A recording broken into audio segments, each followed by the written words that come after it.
Welcome to the Papa Purple Bear Show.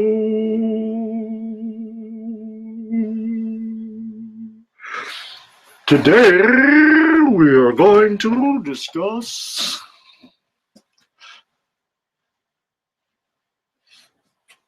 the Tethered Rapid Surf Team Franchise Water Purification Plan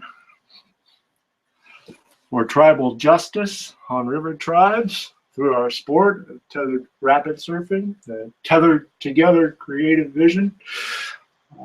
The tribes meeting the tribes through the modernization and innovation of purifying rivers within our own, and the non-plundering agreement. I want to teach all of them customizable within their own sets of rapids and understanding of currents. A lot of them are standardized and fundamental based on what we know of current studies of backflows and points off of currents in sets of rapids. We can figure out where the backflows and the big sets of rapids break off of a more of an outward point, so to speak, off of generally a bottleneck or a bend in a river. Those generally happen, or off of an island. Those generally happen naturally.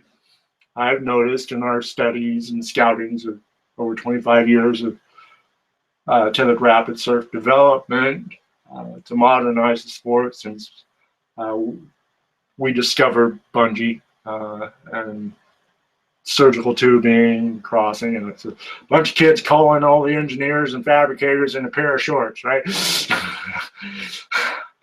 Asking for help.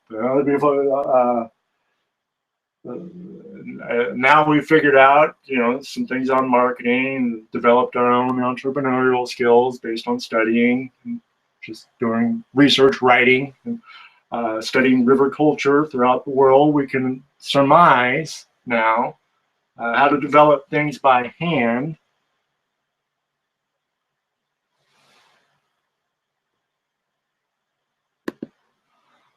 Sorry, that brief interruption there. Safari update thing with Java. And no one uses Java anymore. Sorry, Java. But anyway, now back to our regular scheduled programming already in progress. The purpose of this, plan was to clean up rivers, and I'm a little bit close to it, me myself. When we were developing the sport, I was riding year-round, which means a lot of businesses, I don't want to post blame. It's not my style. I'm an athlete. I want to just do it.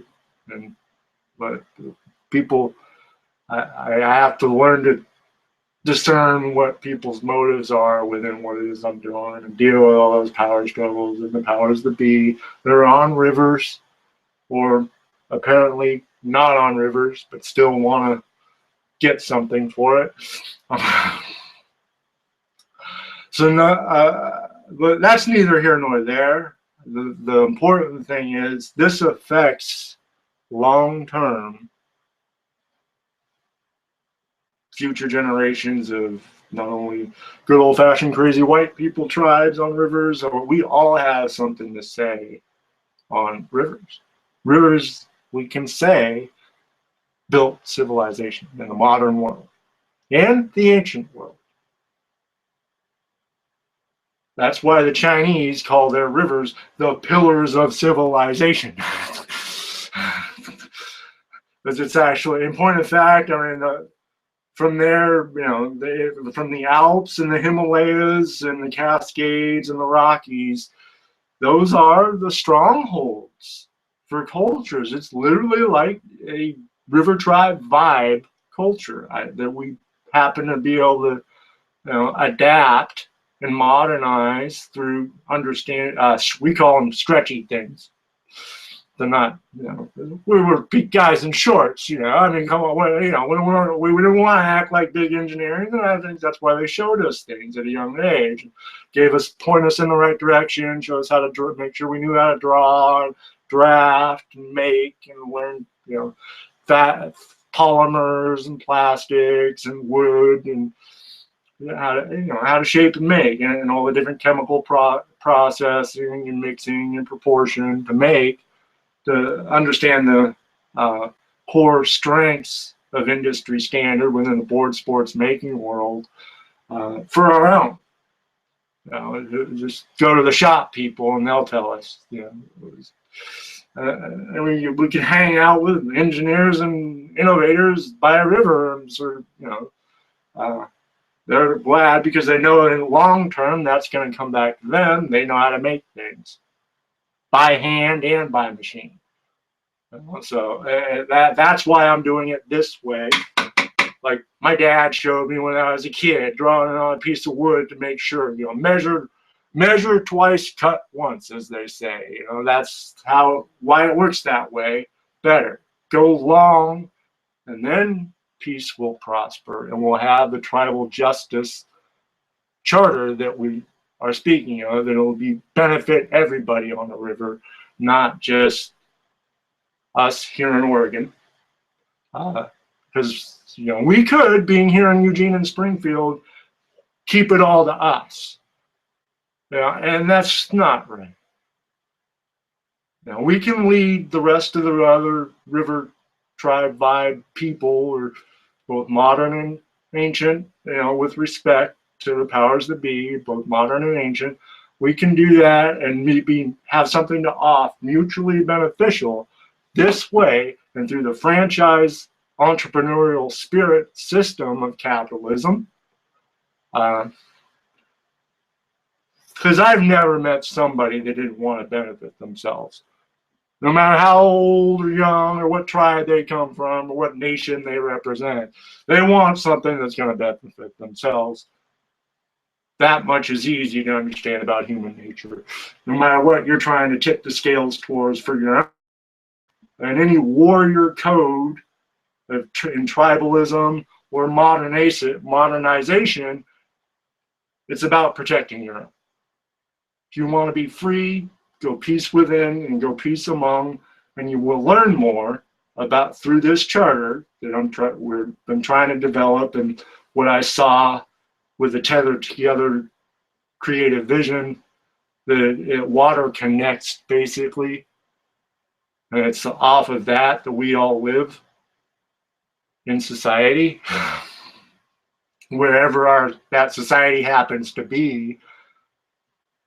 We all inherently have an inner affinity to rivers, just being from them and benefiting from them. We're all naturally going to want to champion these causes to purify rapids and take care of our own. So warrior code and any aggressive basically. We're going up roaring rapids, through sets of roaring rapids, off of a backflow, and then stepping in and cutting in off of the face of the rapid coming down off of you. So we drop in from the side rather than the top, but then we still rise to the top, upward, and you're slashing, cross sectioning between two backflows off of a set of rapids. It would be like this is the rapids, and you're looking for little backflows off of a curve here, where the rapid goes that way and it hits a point here. Like if this is a point here, it's going to hit that point off of a curve here and create a little backflow where the current's going to roll like that and have a little upward momentum, actually. So it'll help you step in and lock in on these flats out over here. Here's the flats, we call them in our sport. Those are the flats out over here. I don't know if you can see that, but that's the flats that, you know, we use to skim upward, and then you step into the curve up here and hit the face of the rapid, and you bank off of it, throw the board up in the water, to jump from one top to the next top, or do air 360s, or even just jumps and sprays and S-cars. And there's a lot of momentum to connect with a whole set of rapids, rather than you're not isolated and limited to just staying in one set of the rapids and going back and forth. So it's got the versatility by going longer on the making aspect of actually making it by hands, you know, hand making our tethered stretch systems, whether we were doing it back with rubber, where it was just rubber and surgical tubing and then bungee and mixing and sorting with all that stuff. Doing all that stuff by hand allows us to find, through our understanding of the rapids and the placement of the terrain, how to move our bodies in alignment with it. If you understand there's a straight line here going up, and there's a straight line cross-sectioning the rapid here off of whatever point is there, you can cut in between the rapids and bank, cut and bank off the face of the rapids rolling down on you. Or you can step to the top here and roll with it if it rolls forward, like they do in river surfing. Same thing. Yeah. Only I don't see. That's a little bit limited, but that's okay. You know, they're trying to tribute our sport, so that's all right. But with the World Trade Organization, for actual the making thing, the benefits of for river communities, for us to champion our own sport and make our own products and services, it could all be done there, rather than where, you know, those boards are made, quite frankly.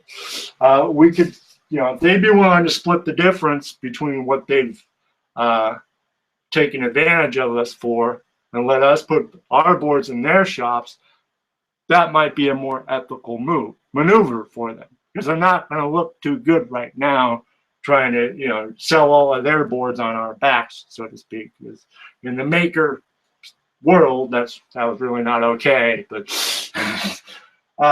anyway, we've got a better plan. Moving right along, back to the real modernization and innovation that masters and stewards this sport. We need to purify rivers first, right?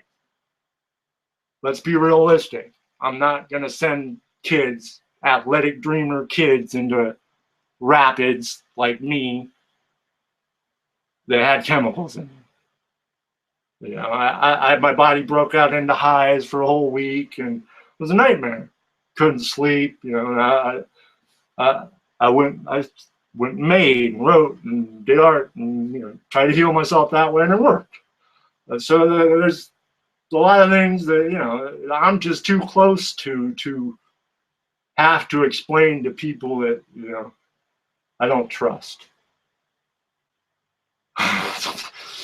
And I like trusting people. You know, I like being the magnanimous athlete and generous and warm and fun. It's Jeremy's house of fun, not, you know, let's use a milk house of fun. You know, if they're willing to, you know, that if they're guilty of that transgression, but they're willing to sign a non-plundering agreement as a silent investor, limited partner, that would be the only thing. Then we could let them distribute our products and services. But they're not going to have the general partnership leadership role of founding a charter for our sport when they didn't make anything. And that's just how it works in the manufacturing world. No offense, that's the reality. That's just how it goes. I was shown that by all the shop guys and engineers that will not stand. You've really got to know how to make something. Show us first.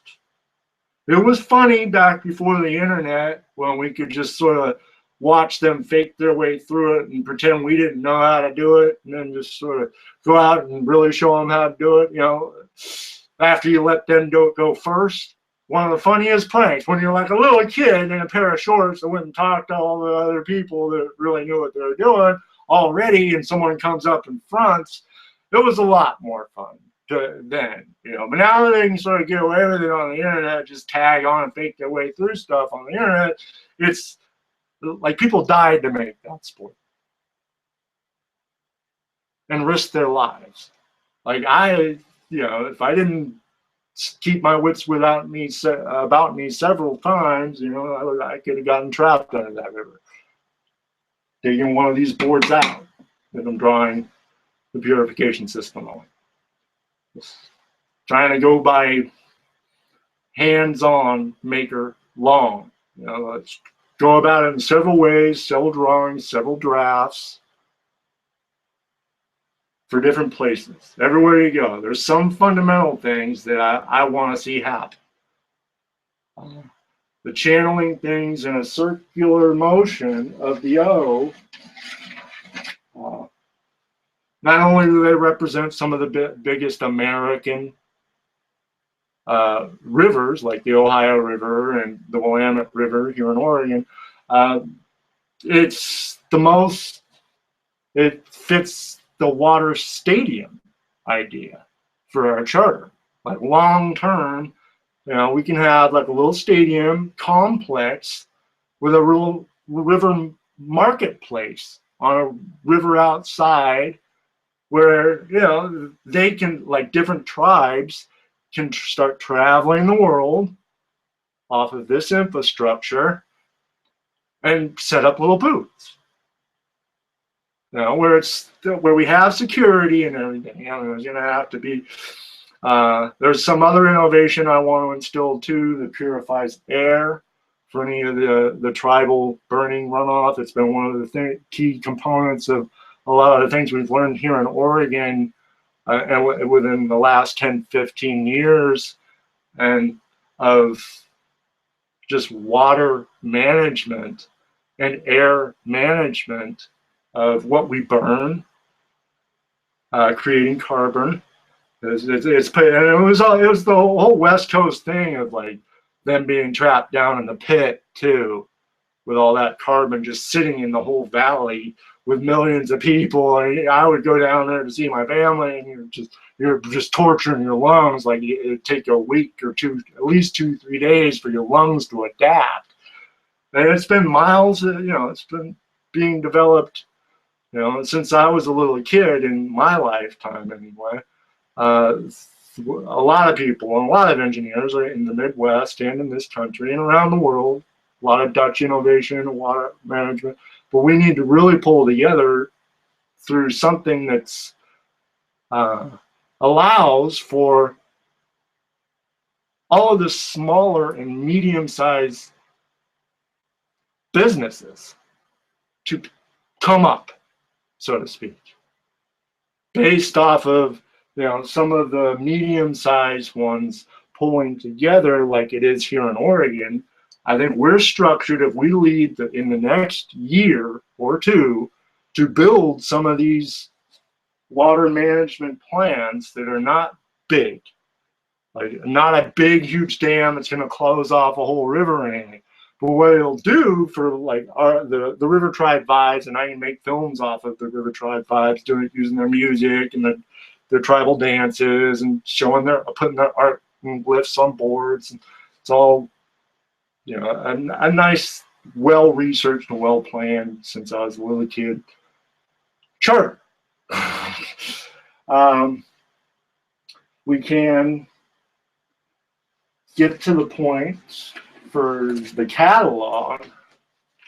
I want to have a local, like, newsletter catalog, a community local newsletter catalog where the local artists are listed in a catalog that we put at each stage.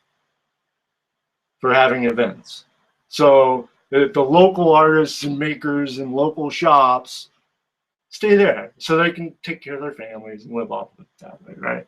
They don't have to go live the world, explore the world and be the rapid surf rider, but they can still, that in the maker world, there's a certain honor to that. Just taking care of your own and making, rather than using your aggressive cutting kind of attitude, cutting things and butchering things, I mean, because you can use that for butchering or you can use that for making, right? Same thing, it's just cutting different things, whether we're making our boards out of plastic or carbon fiber, or it's just cutting things, knowing how to measure and cut things. We can make them out of metal, plastic, carbon fiber, fiberglass, anything, really, if you know how. It's knowing how. That's the important thing. And then the fair market distribution of the new it should come from the makers, working with the artists locally, putting local art and local, because they have meaning to them, symbolism and meaning to them. And if we're going to make it a tribal justice charter through the World Trade Organization for Foreign Trade Code 15 of the Federal Regulations Part 30, for infrastructuring for tribal, we can get tribal grants that way through your river entertainment, government contracting work. We can start to build these things locally, not only the boards and setups, which I'll offer them apprenticeship, so it's still localized, but here in Oregon, I want to build the first 3 mass production ones. We can go somewhat there, if we subcontract that mass production to each shop already in Oregon, whether they make bicycles, skateboards, just sort of have them, show them how to make a molding of it, and show them how to, fabricate it. And I'm going to get this started this year. I'll be doing a series of this maker stuff. So I'm just trying to explain myself on the drafting and drawing aspect. This one's a little bit complex. It's the instructional, sorry, tripped over my tongue. I was trying to clean my eyebrows while I was thinking. And I tripped over my tongue. Apologize for the distraction. It's the purification plant. See, this is the riverside down here at the bottom. This is the land side, and you just pump. I don't want to take away from the rivers. Then some places you can do what they do. I saw it down in California, even though the water was kind of, they still have some really weird laws about, allowing particulate matter in the water. They're deregulate and then try and act like a big regulator cowboy or something. I don't know what's up with that, but I mean, they're not. They don't. It's not really conducive to purification. When you got that much human life going to it and that much animal life going to it, there's going to be a lot of pee and poop, and the water will be warm, but it'll be from that.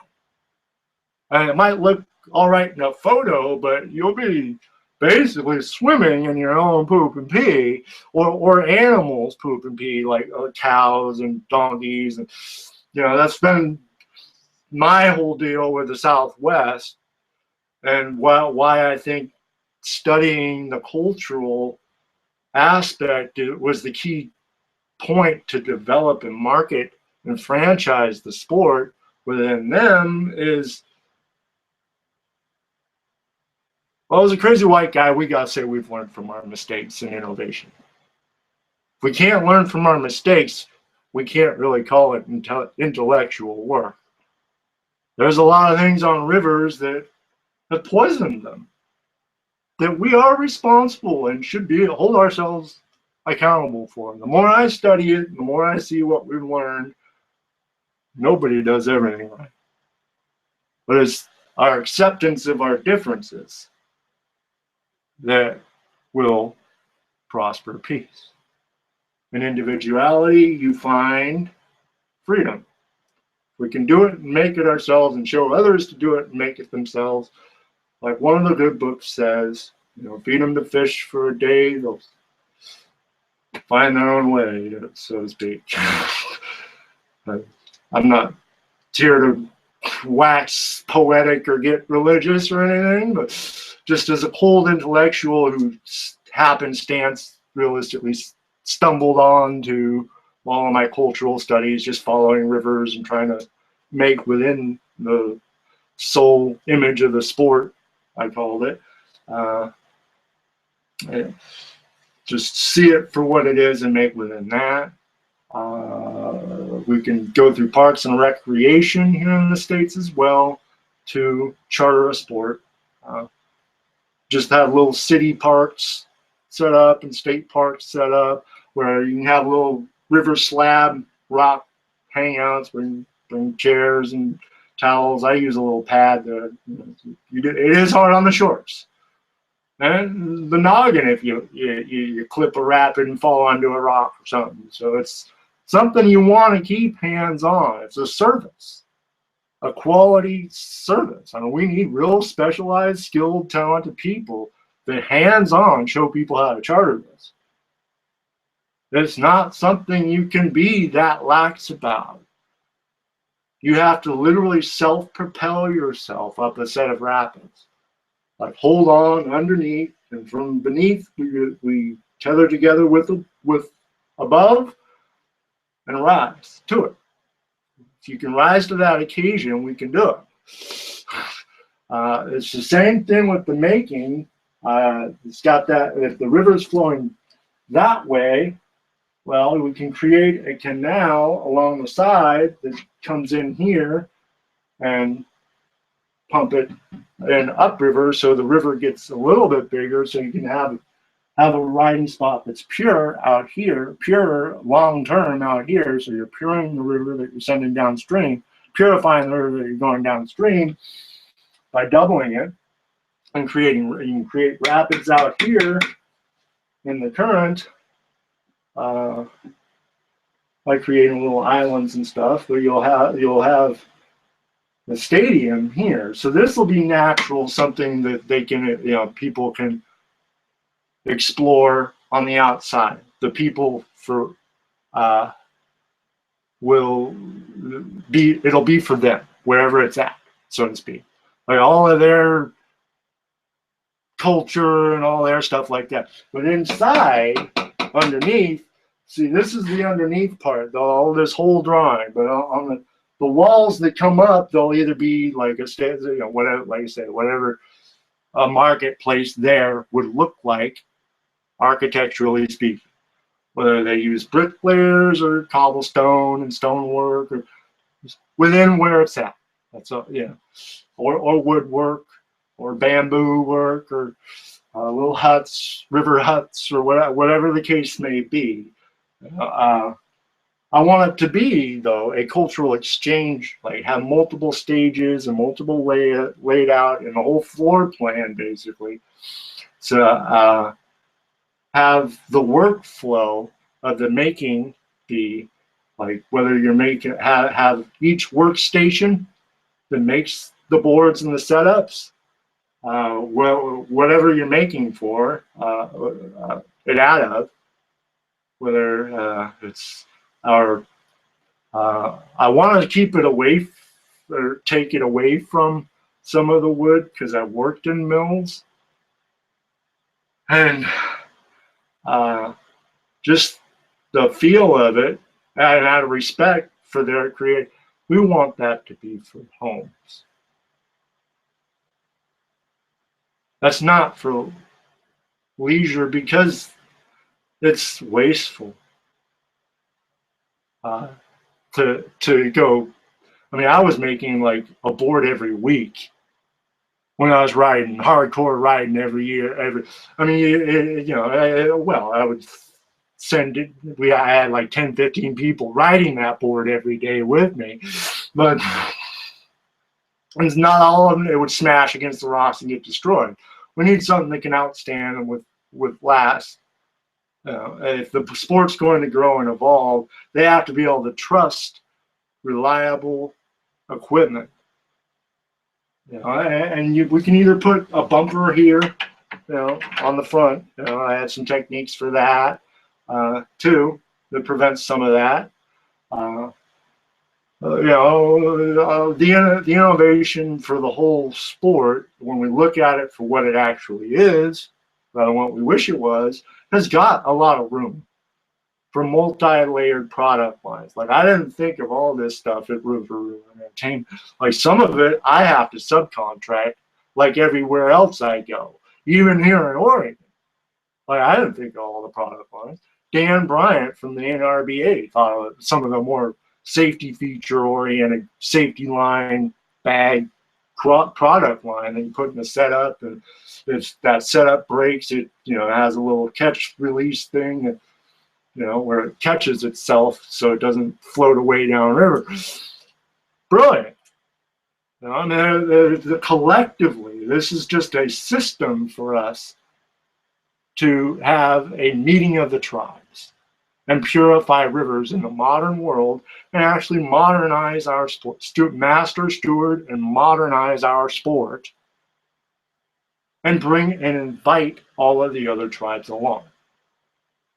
By doing it in medium to smaller range, because the bigger places, quite frankly, already have theirs. This is for the river tribe vibe people. The people that can vibe on it, relate to it, and champion it, and it's their code, our code. But the House of Fun catalog is something I want to be able that whoever we train to make it locally, license and contract to make it within a river.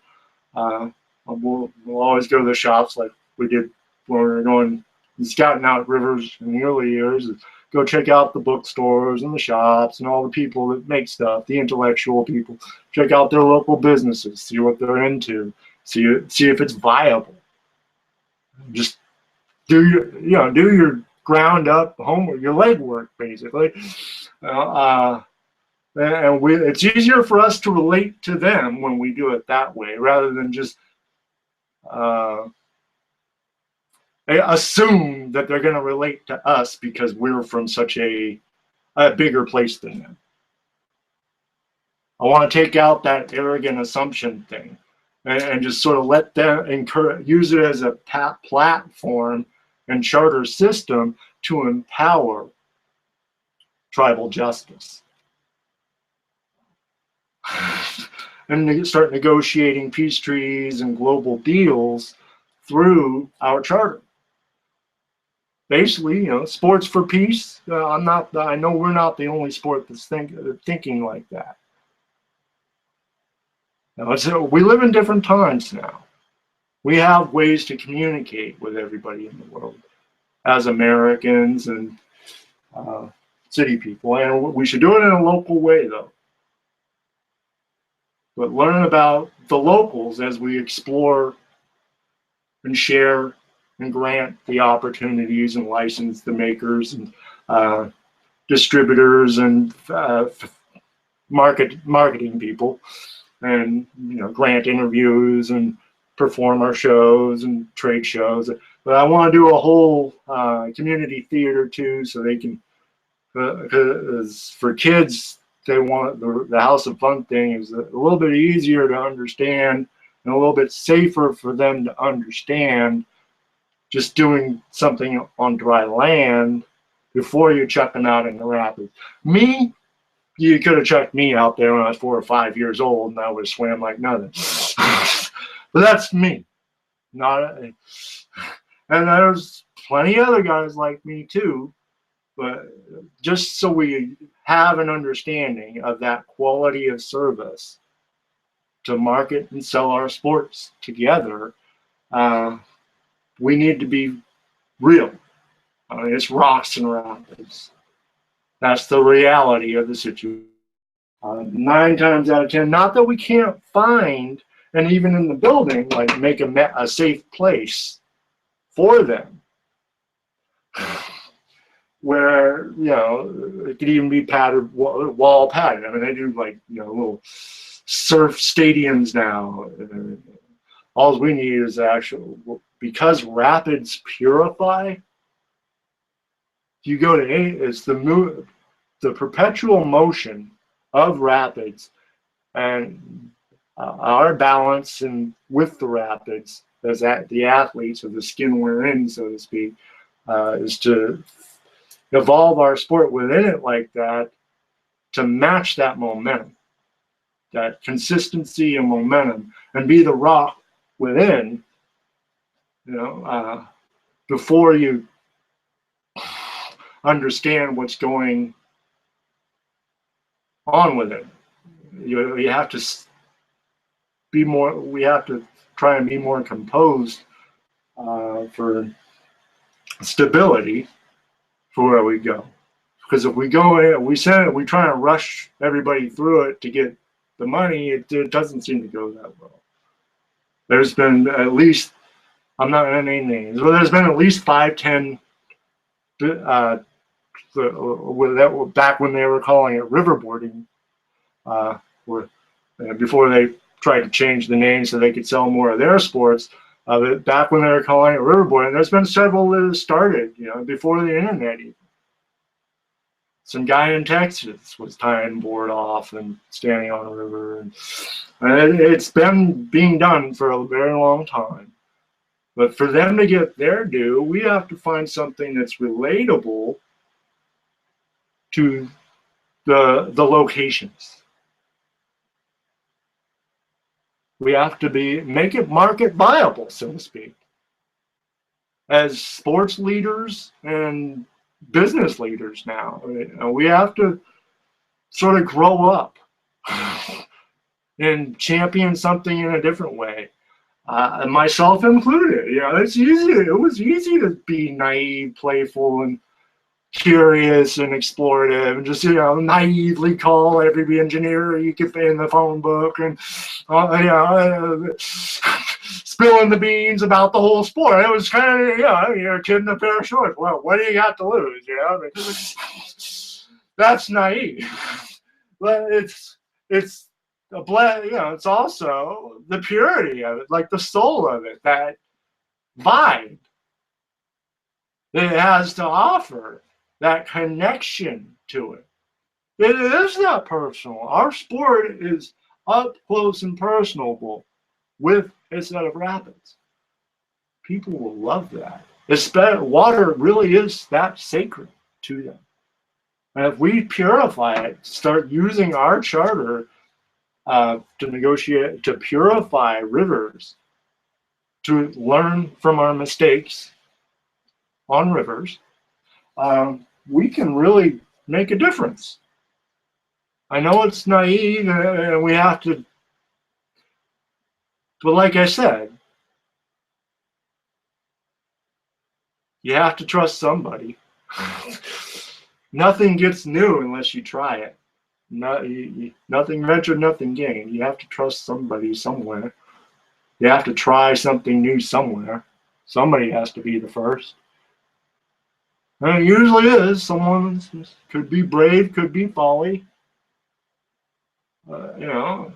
But it usually is that moment of just having nothing to lose that allows us to rise up and come up. And it's the triumphant feeling of the human spirit in general in the river of life that our sport reflects so well, because we do go up river.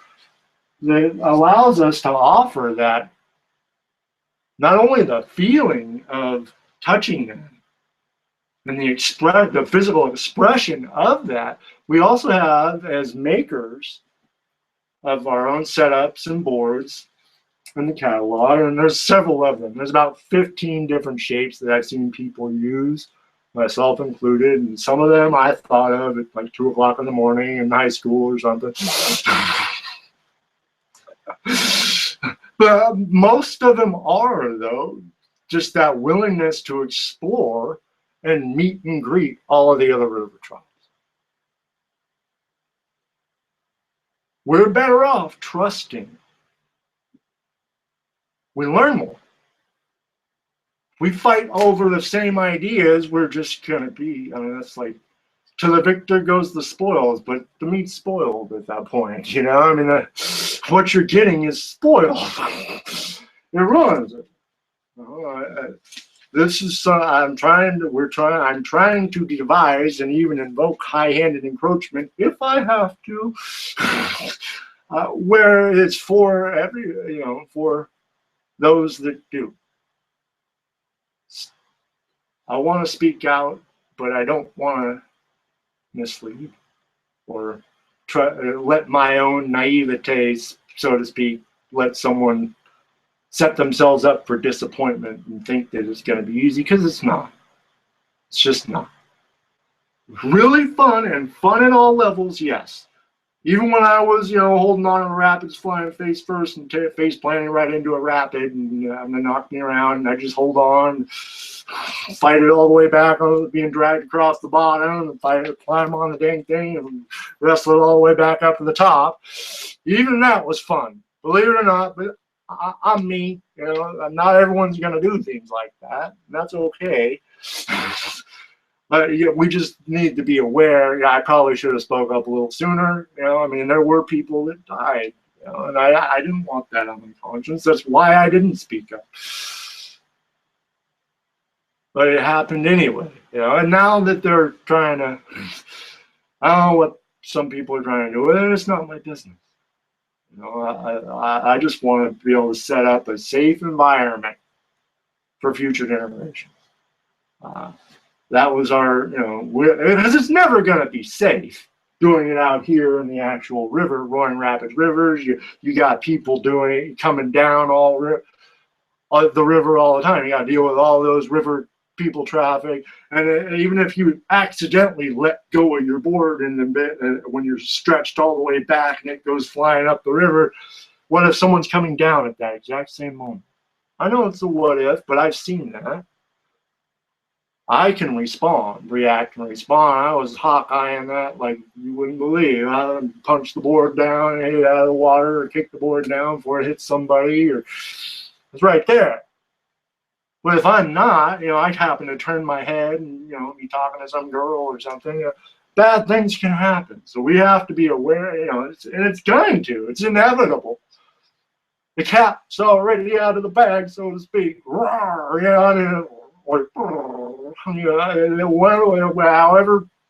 you want to take that, it's too late. We already did it. It's already been mastered and stewarded for a very long time.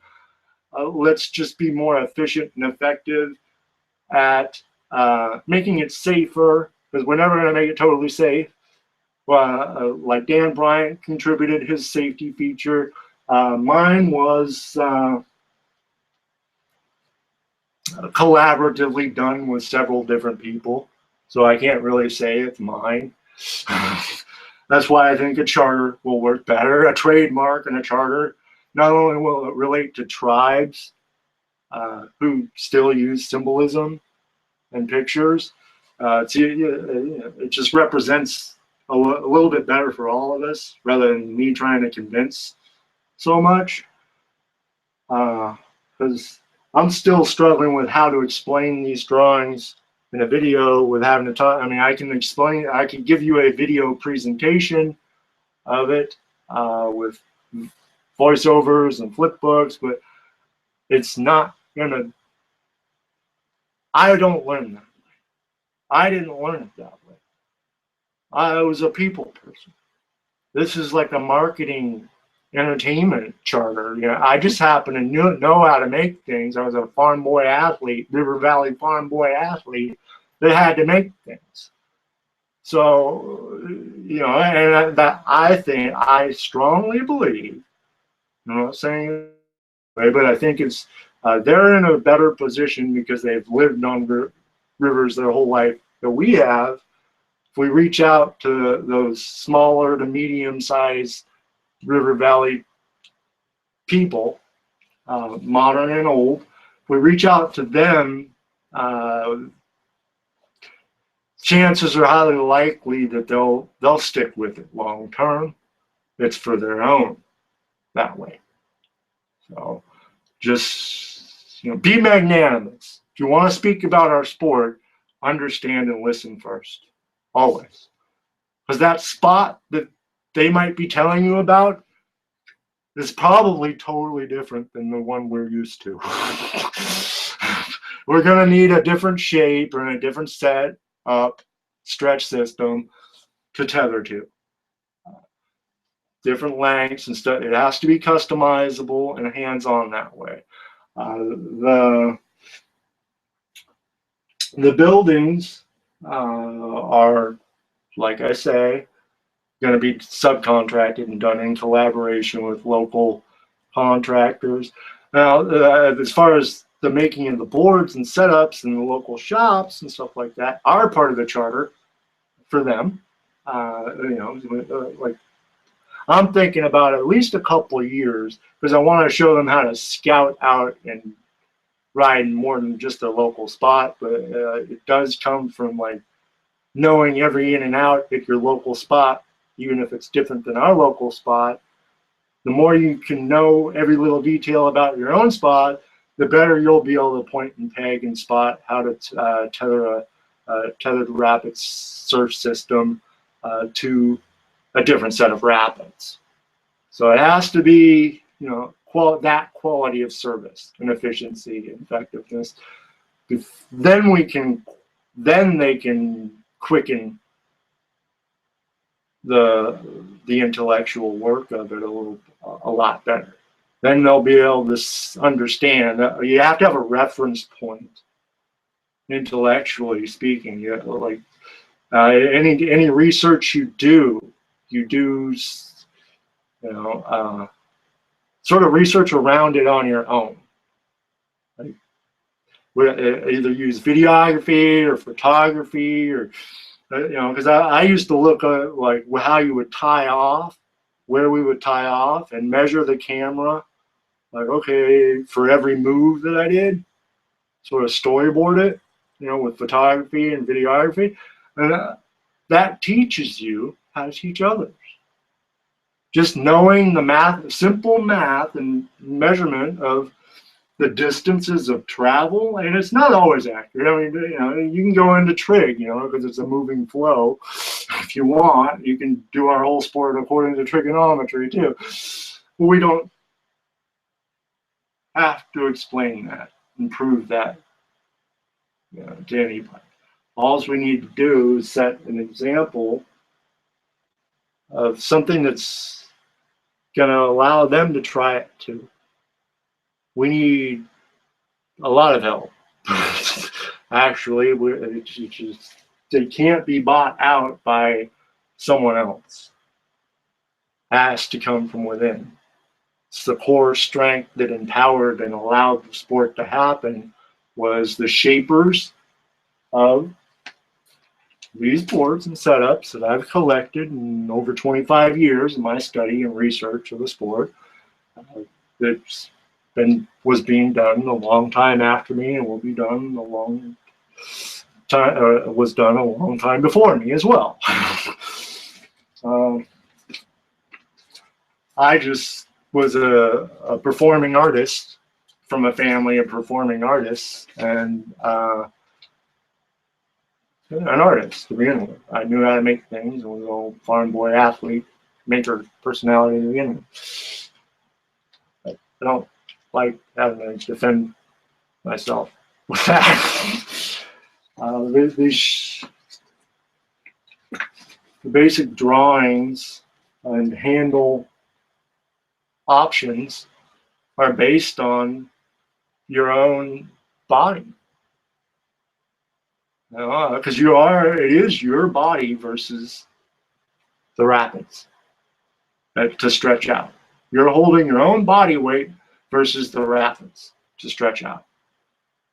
So every shape can be customizable to that, and more surface area is easier to pull back and hold on to. Not necessarily easier to steer. Once you come up, but or cut, there's things we can do that allow that to happen from the shape of them. I mean, that's a whole different category. This is here, but that's the key component of it. But each one of these filters the water. See, there's 3 circles here. 1, 2, 3. And these cross here. Well, these big crosses here are where the water is being pumped in from the river down here. And the first one, and these lines that cross it, are little bridges that rise up and down. That are on, which I learned from the innovation of the Panama Canal, how they sort of lift heavy things using water, and same thing, you know. But they go up and down so you can change out filters on them, so we can purify the water. So we can clean our filters and clean the water out, right? That's the idea of the bridges, and on the bridges with hydraulics on them, so it can rise up and down.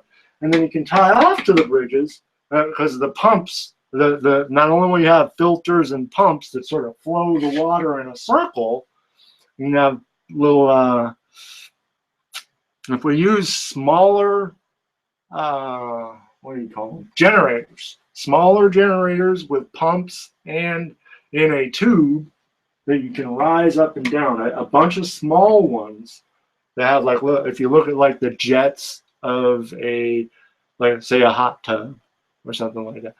You need something that you can that opens up, something round or square or however big they make them, and I've seen them. There's some innovators. I should be able to quote that right now, but I already had a late start trying to find all of what I created today, let alone what other created. But it is based on what everyone else created.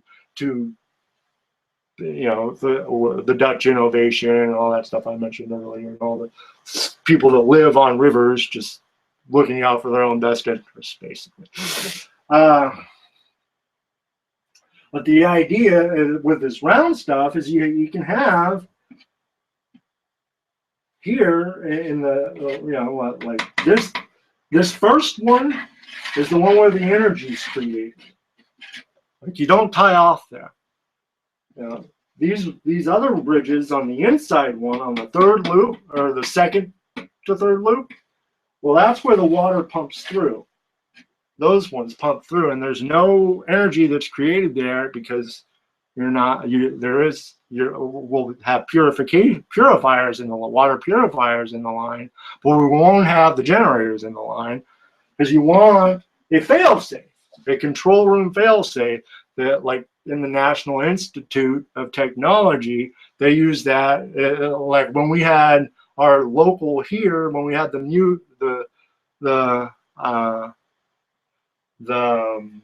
mill fires. I'm not going to point out, those create jobs. I've worked in a mill, so I'm not going to finger point or blame or shame or any of those things. But what they do, having those control rooms, it's like a fail safe. Something goes wrong, it stays in there. It's a containment unit. With a release valve, once it's been contained, then you release it to here where we're sending the people. That's why it's that way. That's why we have it here, and then purify it through here and send it back out here into the river. So you're purifying it that way, and then build a building this side and have, I want to have basically a stadium for people to watch, and you have a whole circle. You can have people race in a circle, kayakers race in a circle, or which would be really kind of neat is that was the only thing comparable back in the 90s was they were going over waterfalls and doing backflips, and we're going upriver and doing, you know, 360s and aerials and all, you know, underwater tricks and surface tricks going up rapids. The only thing that's ever been really comparable on a river so far that I've seen has been kayaking. They have the most mobility. They're just doing it, you know, in a different way than we are. They're not, you know, which same movement though. They understand the rapids, you know. So yeah, we got to give credit where credit is due.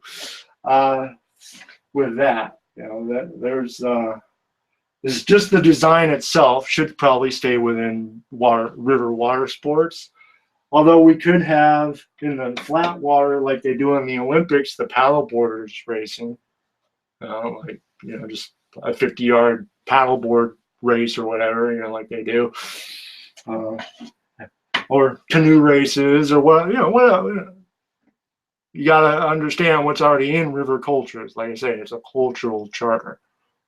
We have to be fair to all of their cultural heritage on rivers and not one up. Don't approach it like a goat. It's not one up. It's petty and weak, and it usually means you don't really know how to make anything. I'll be right back. I need to turn something on.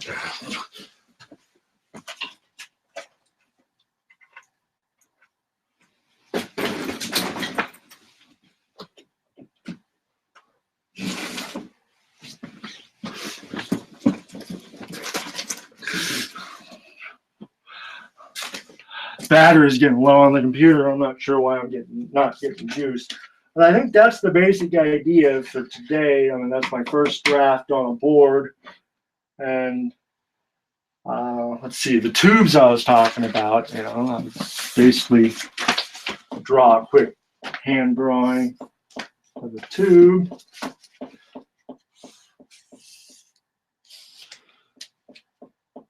One.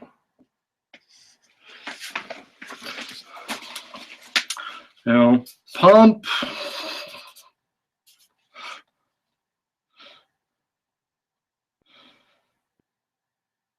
Generator.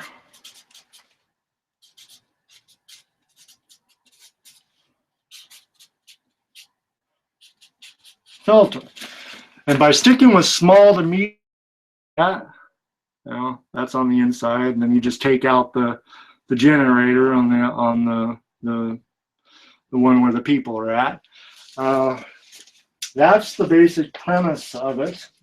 And it'd be longer. You can do more than one pump, more than one generator, and a long one. If it folds out, you know, if it folds out, and then you just check your filters and see how dirty or clean they are. And of course, do your standard water testing through the EPA. They'll show you how to do that and give them a good referral. That's pretty much, I think, what we have today. That's a rough drawing, but if you can see that, that's by hand. You know, it can be longer, elongated out that way. That's the basic premise of it. The catalog of boards for that is something that, well, you could do a whole show. I could do a whole show on how to make each individual board for each set of rapids and each setup. You know, so that's why that's more of a service. Yeah, that's why I'm set. The format of the charter is service oriented and marketing, entertainment oriented. The maker stuff, showing how to people franchising and showing people how to make them themselves right there, and then we contribute to their economy. We don't plunder their economy, and we benefit them. And they'll like us a lot more and want to allow us visiting rights to come back that way. Goes around, comes around, as they say. So in closing, that's the basic ideology and drafting approach from River Ruler Entertainment and JTM Rapid Boards. Signing off. Peace out. Okay.